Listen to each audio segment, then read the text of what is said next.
effective, but it. Unlike Schuette. Yeah, unlike Schuette. Right, like he's the guy that people go to and they yeah. All right. He's the divisive personality.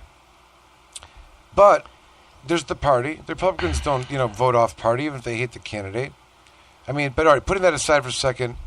They don't usually come out against right. the candidate like they've come out against Bill Schuette either. I think, and, Tim, you probably know better than I do, but I feel like this is definitely introduced a significant divide into the Republican Party in Michigan. There's a coalition, and yes. they became public.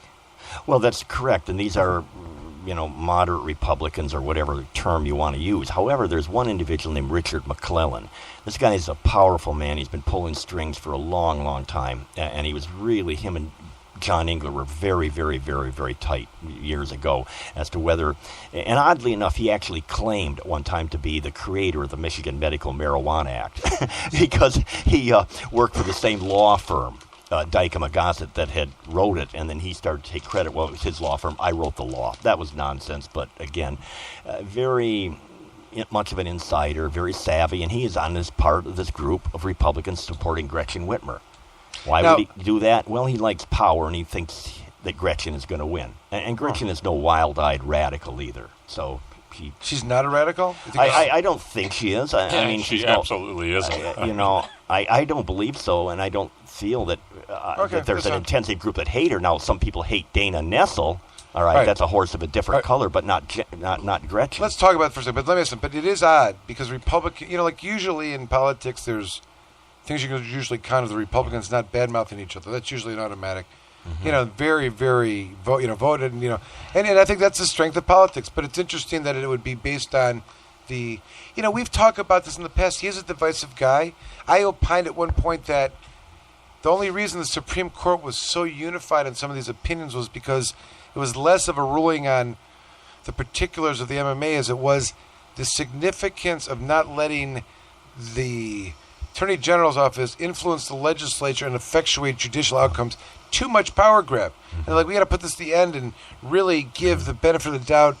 And they made some good decisions. They were unanimous, but I always felt like that was part of it. Like there was this real push to snuff it out or whatnot. Would you say there were more unanimous opinions in the Supreme Court than other on these crimes? Issues?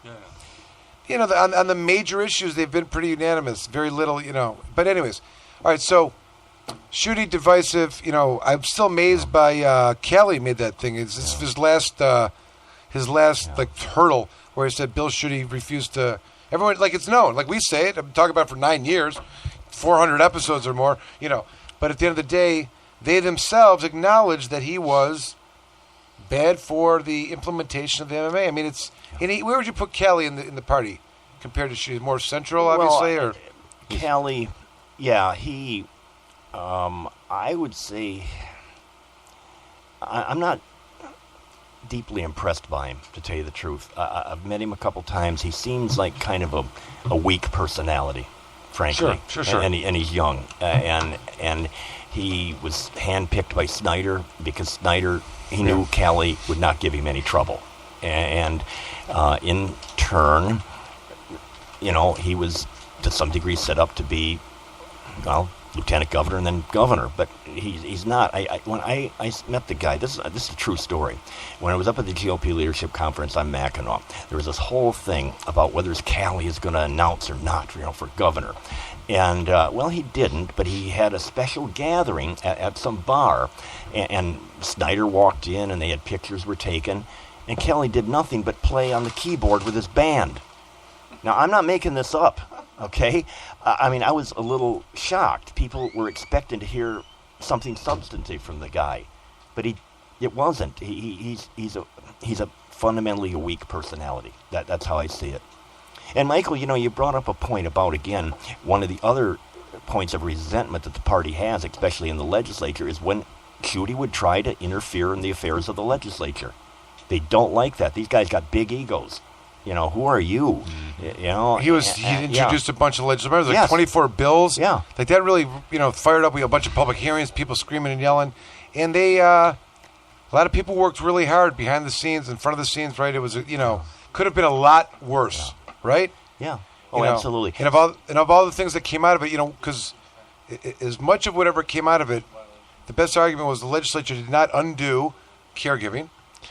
They did not undo selling marijuana. You know, like all those things still existed. They reinforced the MA of this, all this stuff. All right, back to Gretchen and Dana. Now, well, with Gretchen, let me throw in one other point, and it's getting to the Schuette thing. I do believe that Schuette is so loathed by some Republicans that they are either going to vote for Gretchen or they won't vote at all. Yes. And there's going to, of course, this massive Democrat turnout of all these new people. I don't think the man has a chance. And there will be Republicans that, like I say, either set it out or vote for Gretchen. You know, it's interesting because you do really have this chance to vote for marijuana and vote Bill Schuette out. Like those are two. Yeah. And vote Dana Nessel in. Right. It's a of course, trifecta. Of course. That's true. That's true. That is a trifecta. If there was three reasons that, you know, would support everything that we've been pained about, you know, for years of activism, the history of it all, it would be that. All right, so Tom Leonard, before we get to Dana. Tom Leonard, is he as loved as Schuette? I mean, isn't everyone pissed at him because he refused to put the ballot initiative before the legislature so they could control it? Is he not going to be despised? No, he will not. No, the party will unite around him. He is quite a likable individual. He's competent. He's capable. Speaker of the House at a very young age. He has a very, compelling, life story.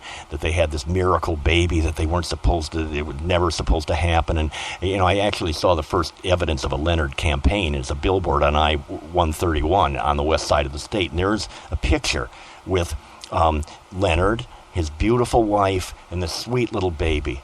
A strong leader for Michigan. And Michigan's families, you see. And, but again, he's never been offensive. He's been fair. And the fact of the matter is the Republicans didn't want to vote under any circumstances for marijuana.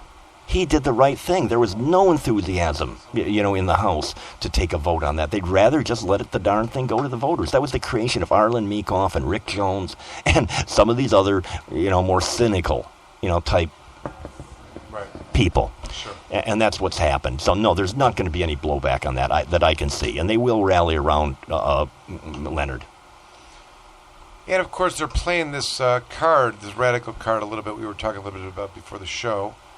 How far does that go, and is it enough to discourage voters from voting for Dana? I mean, are there enough independents that think or would contemplate these particular things that aren't already committed to vote against her? That's what I'm saying.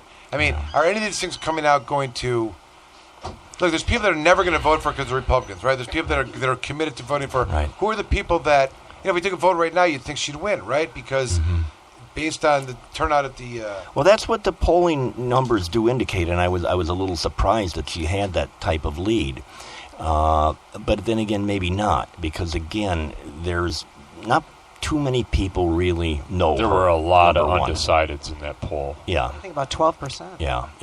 But there's a lot of people that don't know who she really is. And, Right. and St. Leonard does not have any strong identity among the so-called, regular voters that, just maybe glancing here and there and on a radio commercial or what. So and they're trying to define her, as a radical, as an unstable personality.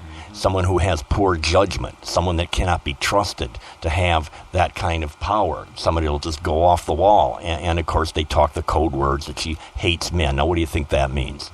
Okay, well, it's a play to the homophobic, kind of crowd. My thinking, though, is that she's going to win. And I say that not because, historically speaking, whoever wins at the top of the ticket, i.e. the governor, if the governor wins by 10 points, usually, then the attorney general and the secretary of state are swept into office, along with it. If it's going to be a close election by 1 or 2 points, Dana could lose. But I think the way, if these numbers continue to hold, and Gretchen, which it seems like she's going to win by a pretty good margin, then I think her coattails will take Dana into the brass ring. Now, there's no campaigning going on right now. Do you see them putting a lot of money in? Are they going to campaign down here? Is this an area? Well, there actually, there is. I think I posted a thing to the listserv. I don't think it came through on TV, but no, the campaigns are rolling. She did her first TV commercial In fact, it just came out like yesterday, and I thought it was very good. Very, very good. And she just has a picture and sort of like a mugshot of Tom Leonard as being a tool of corporate interests and polluters and this kind of thing. And then she had a very benign, she just looked beautiful, and there was her 2 boys and a family person and so on. It was very, very, I thought it was very credible. And Leonard came out with a commercial, and I didn't bother to watch the Leonard commercial because, it was sort of boilerplate, Republican economic stuff. It did not personally attack Dana. It stuck to the issues, basic bread and butter issues. They didn't, Do you think he'll do that? Do you think he'll attack in those areas other than just cowards and get a little? The party's already attacking. Well, the party does, but you think he's going to do that? Do you think he's going to say Well, different groups run ads for candidates. I know. Yeah, I don't think, I would be surprised if he did it himself. He would have surrogate personalities and PACs and things like that do the dirty work. All right, so we're listening to episode number 399, Half Cocked. We're talking with Tim Beck right now. Just covered all you need to know about politics as it exists right now, and who's going to win. So if you're betting, I would follow the advice that's been given. Let's move on to some other topics that we like to talk about, such as cannabis, right? Medical cannabis. So, as Tim walked in, it's been a week of a lot of stuff going on. We don't know where to start, but polling data that's coming out, Tim, I know Tim has maintained that this is never going to work. They're never going to get over the numbers unless you have at least 55% polling, which appeared to be the case before these polls, but the data has come out, and it says that it's not as high as we thought. It's in the 40s, and even suggesting that it's even Steven or even behind. What are your thoughts on that, Tim Beck? Or what's going on here? I think that poll that recently came out showing us massively losing is a hoax. Okay, and I say that for 2 very, very good reasons. Number one, I'm not privy to the numbers, but Josh Hovey and the CRMLA team, they're very, very into polling.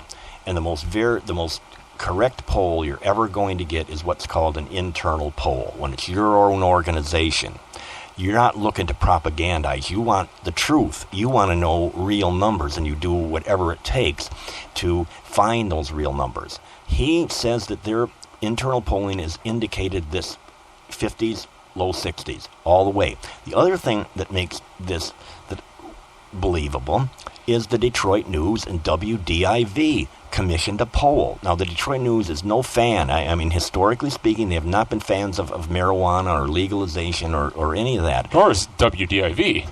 Well, there you go. That's their affiliate. There's a corporate affiliate. They're both owned by the same media outfit. And they commissioned that poll, and this poll came out ironclad. It said 50% yes, 37% no, and 6%, undecided. And that means if those numbers are correct, if every undecided voter goes no, this thing wins by a blowout margin.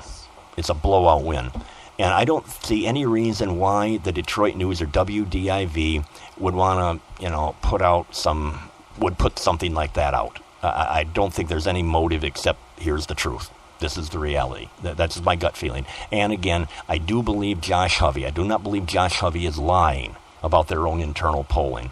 And, if you look at these ballot initiatives we've done over the years in these local cities, I mean, all over the place. Deborah, you were deeply involved, in Oakland County on that, and, and myself and Chuck and other people all over the state, for Christ's sake. Port Huron, Mount Pleasant, Lansing, Jackson, Berkeley, Pleasant Ridge, Oak Park, on and on and on, and Detroit, on and on and on. We've overwhelmingly won. We didn't spend one dime. By 70% in quite a number of cities.